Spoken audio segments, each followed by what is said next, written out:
Myself Mohammad Salim sir, bioscience wala. Today we are going to understand the second topic or second parts of our second unit of the science second, that is life process in living organism part 1. Today we are going to understand use your brain power. Use your brain, yes, power. ये कहा जा रहा है आपको कि आपके brain को इस्तेमाल कीजिए। एक क्वेश्चन यहाँ दिया हुआ है, why may be the players consume this food stuffs. जो फूड स्टफ्स के बारे में हमने पढ़ा है लास्ट वीडियो में, वो फूड स्टफ्स को प्लेयर्स क्यों कंज्यूम करते हैं, कब? यस, प्लेयर्स कब कंज्यूम करते हैं?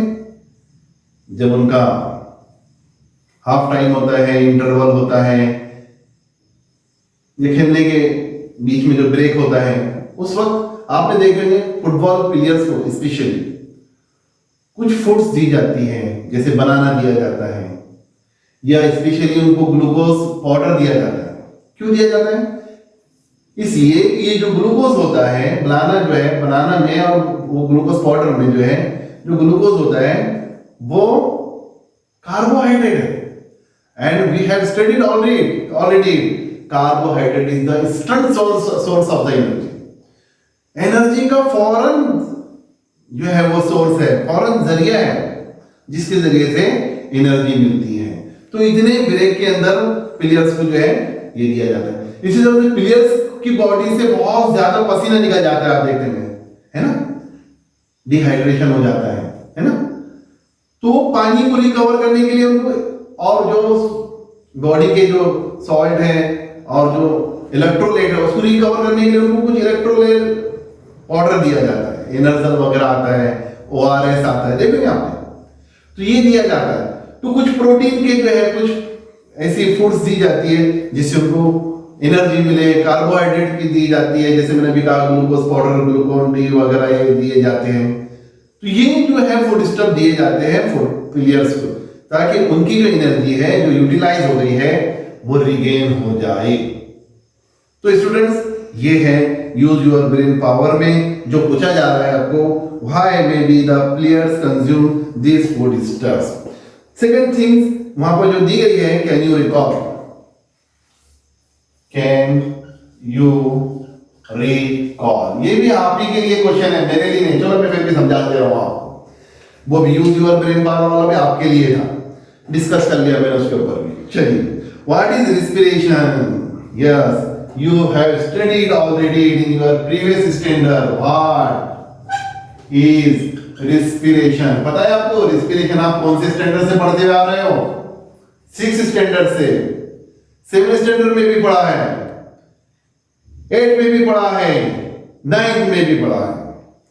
Students, how does it occur? How does it occur? तो ये एक ही क्वेश्चन में दो चीजें पूछी गई है कि व्हाट इज रिस्पिरेशन। तो सिंपली जब हम किसी को पूछते हैं तो वो बच्चा यही कहता है, inhaling of oxygen and exhaling of the carbon dioxide, it is called as respiration. Yes, it is respiration. Simply we can say that the breathing is called as respiration. Yes, it is respiration. लेकिन आपने एक चीज और पढ़ा है कि ये respiration दो तरह का होता है। एक होता है external respiration, एक होता है internal respiration।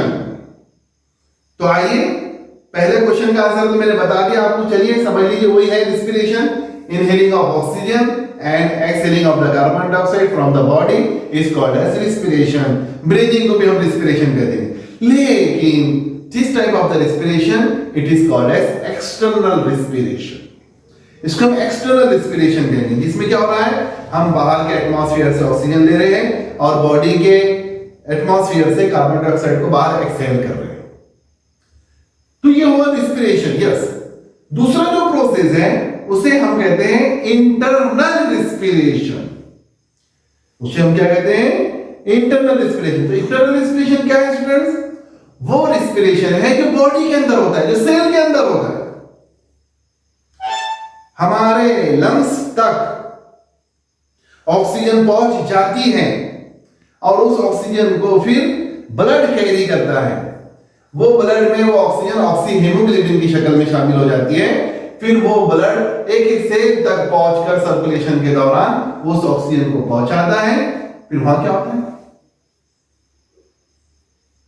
अच्छा ये बताइए मुझे कि कार्बन डाइऑक्साइड कहां से आती है? ऑक्सीजन तो एटमॉस्फेयर से हम अंदर ले रहे हैं।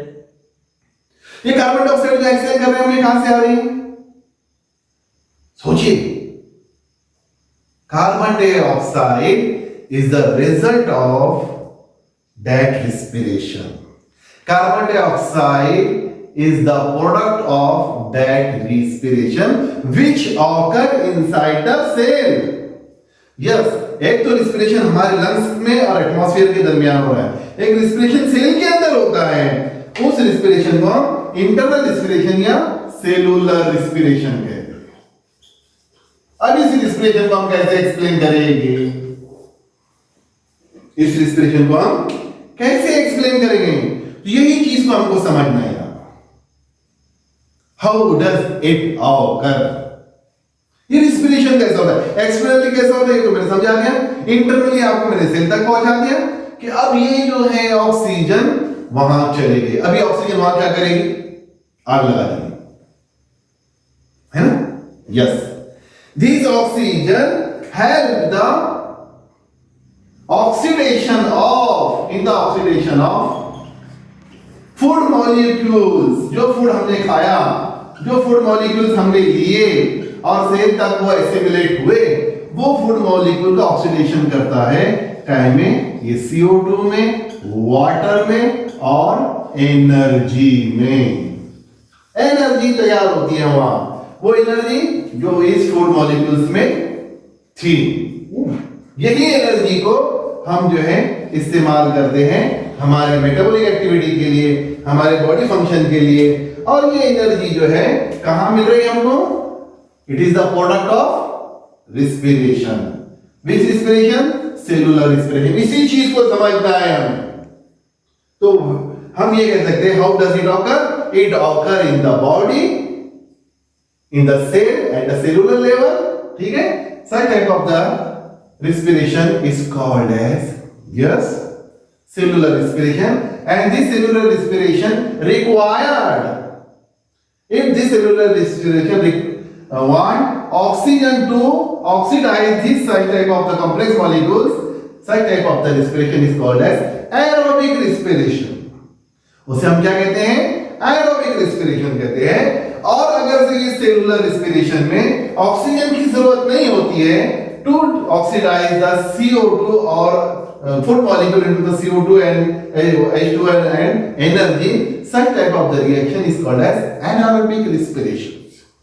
तो हम ये देखते हैं कि कुछ ऑर्गेनिज्म को इस फूड से एनर्जी हासिल करने के लिए ऑक्सीजन की जरूरत होती है सेल के अंदर, तो उनको हम एरोब्स कहते हैं और उनकी रिस्पिरेशन को एरोबिक रिस्पिरेशन कहते हैं।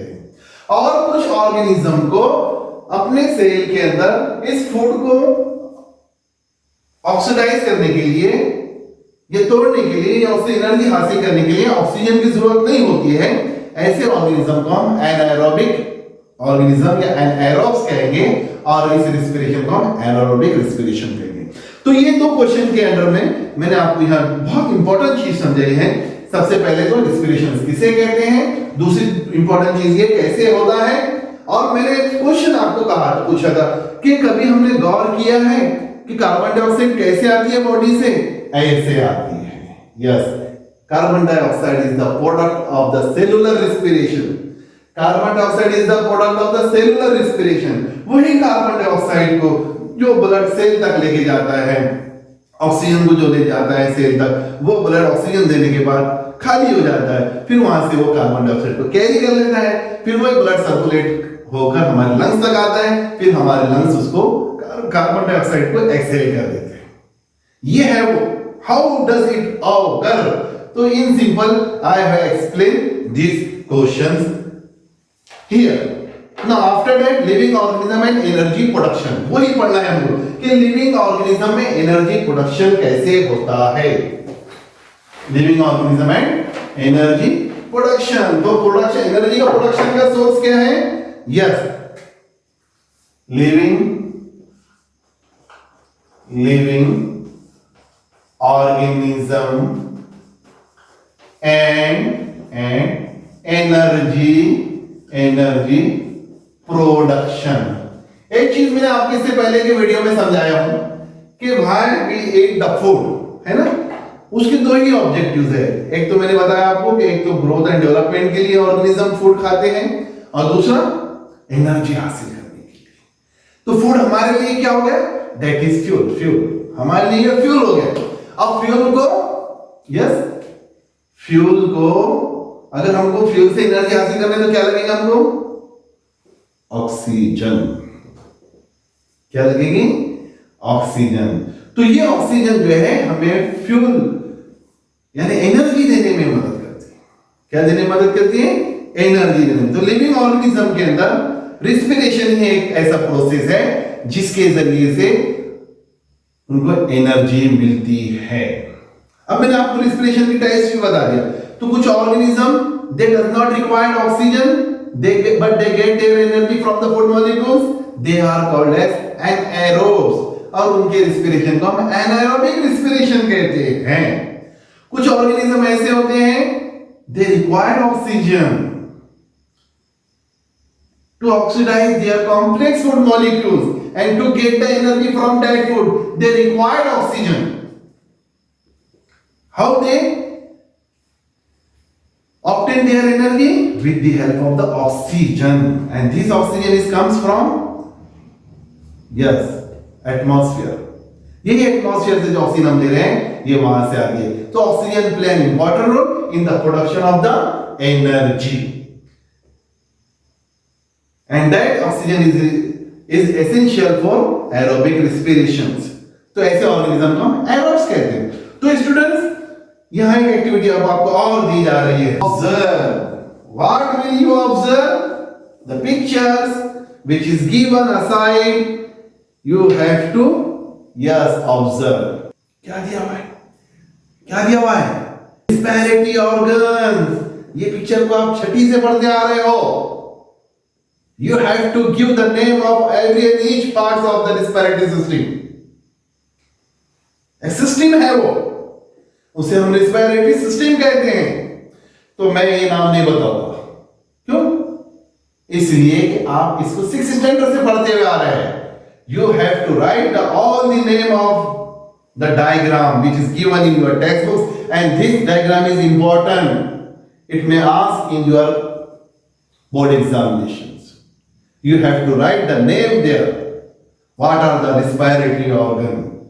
हमारे रेस्पिरेटरी ऑर्गन कौन से हैं? रेस्पिरेटरी ट्रैक्ट में कौन कौन से ऑर्गन होते हैं? We have to know it. Okay? What are given in living organism? Respiration occur at 2 level. मैंने बता दिया हुआ आपको, 2 लेवल पर होता है। एक सेलुलर लेवल पर होता है जिसमें ऑक्सीजन चाहिए, ना? जिसमें ऑक्सीजन अंदर बॉडी में जाती है और कार्बन डाइऑक्साइड एक्सचेंज होती है बॉडी से और सराउंडिंग्स। तो ये हो गया रिस्पिरेशन बॉडी लेवल पर। In case of respiration at cellular level, foodstuff are oxidized. Foodstuff oxidized होती है। कैसा? Either with or without the help of oxygen. मैंने ये भी बता दिया आपको कि कुछ ऑर्गेनिज्म को ऑक्सीजन की जरूरत होती है उनके फूड को ऑक्सीडाइज करने के लिए, और कुछ ऑर्गेनिज्म को जरूरत नहीं होती है ऑक्सीजन की उनकी फूड को ऑक्सीडाइज करने के लिए। फिर यहां आते हैं हम, कुछ डायग्राम को लेबल करना है। You have to label diagram. मैं लेबल करके नहीं दूंगा। ओके, चलिए आगे बढ़ते हैं। Can you tell? फिर आपको पूछा जा रहा है can you tell, can you tell, फिर आपसे पूछा जा रहा है। क्यों पूछा जा रहा है? इसलिए पूछा जा रहा है कि आपको ये सब बातें मालूम है। Can you recall, can you tell, can you think, remember it, ये जो पूछे आते हैं टेक्स्ट बुक में सब चीजें आपके लिए रहती है, हमारे लिए नहीं रहती है। यूज योर ब्रेन पावर, ये सब आपके लिए रहता है। ठीक है, चलिए फिर भी मैं समझा देता हूं। ठीक है। How many atoms of carbon, hydrogen and oxygen are respectively present in molecule of glucose? Glucose के एक मॉलिक्यूल्स में कार्बन, हाइड्रोजन और ऑक्सीजन के कितने एटम होते हैं बताइए आप। यस, चलिए बताइए। सी के 6, हाइड्रोजन के 12, ऑक्सीजन के 6। ये बन गया formula of glucose, that is C6H12O6। ठीक है, बस सिंपल क्वेश्चन है तो आना चाहिए आप लोग। Which type of chemical bonds are present? Yes, present all these atoms। ये जितने एटम्स हैं इनमें कौन से टाइप के केमिकल बॉन्ड्स रहते हैं? केमिस्ट्री पढ़ना पड़ रहा है यहाँ पर बायोलॉजी में, ठीक है, केमिस्ट्री भी पढ़ाना पड़ रहा है। तो कोवैलेंट बॉन्ड होते हैं, कौन से होते हैं? आंसर करेंगे which type of chemical bonds are present between all these atoms? Yes, बोलिए फिर कौन सा बॉन्ड? Covalent bond. इसके अलावा फिर दूसरा बॉन्ड्स की टाइप कौन सी है? Ionic bond. याद रखना। In terms of chemistry, what happen actually when molecules is oxidized? अब हमको केमिस्ट्री के लैंग्वेज में इस बात को समझाना है। थर्ड क्वेश्चन क्या है students? In terms of chemistry, what happen actually when molecules is oxidized? ये फोर मॉलिक्यूल जब ऑक्सीडाइज होते हैं, यानी ऑक्सीजन की मौजूदगी में इनका ऑक्सीडेशन होता है, तो क्या होता है? C6CO2 plus 6H2O plus 38 ATP form होते हैं। चलिए मैं ATP भी बोल देता हूं, यानी एनर्जी तैयार होती है। ठीक है, आइए ये रिएक्शन को हम रिस्पिरेशन की रिएक्शन कहते हैं। ये रिएक्शन को हम एरोबिक रिस्पिरेशन की रिएक्शन कहते हैं, ऑक्सीजनेटेड रिएक्शन कहते हैं, रिस्पिरेशन की रिएक्शन कहते हैं। तो यहां सवाल क्या है? Yes, in terms of chemistry what happen actually when molecule is oxidized? जब ये मॉलिक्यूल ऑक्सीडाइज होते हैं तो क्या होता है? तो आपने 8th स्टैंडर्ड में ऑक्सीडेशन रिएक्शन पढ़े, एक पढ़े है रिडक्शन रिएक्शन, एक पढ़े ऑक्सीडेशन रिएक्शन। इन केमिकल टर्म्स क्या होता है? जब एलिमेंट्स, जो भी एलिमेंट ऑक्सीडाइज होता है तो उसके जो इलेक्ट्रॉन है क्या होते हैं? वो लॉस होते हैं, और उसके ऊपर जब इलेक्ट्रॉन को लॉस करते हैं तो उनके ऊपर क्या तैयार होते हैं? Positive ion is form. तो हम ये कह सकते हैं when this oxygen is oxidized, what happen? The positive ion is formed and electron is lost, and this loss of electron is takes place here. तो ये चीजें हमको केमिस्ट्री की लैंग्वेज में बताना था कि यहाँ क्या हो रहा है। तो ऑक्सीडेशन हो रहा है, ऑक्सीडेशन रिएक्शन है। ये ऑक्सीडेशन रिएक्शन वो रिएक्शन होती है जिसमें हाइड्रोजन जो है ऐड होती है किसी भी कंपाउंड में और ऑक्सीजन रिमूव होती है। ठीक है, ये एक चीज हमने देखें। अब आइए दूसरी इंपॉर्टेंट चीज हम यहां देख रहे हैं, यानी केमिस्ट्री लैंग्वेज में हम उसको यहां समझने की कोशिश कर रहे हैं कि when an element is oxidized the chemical in chemical reaction क्या होता है? Electron are losses and positive ion is form. किसी तो थर्ड क्वेश्चन क्या है? In terms of chemistry what happen actually when molecule is oxidized? तो हम ये कह सकते हैं इन chemistry when the molecule is oxidized what happen? In electron are lost and positive ion is formed। ठीक है, ये 3 क्वेश्चन हैं। Can you tell under this question I have explained the answer of this all these questions. I hope that you understand it very well।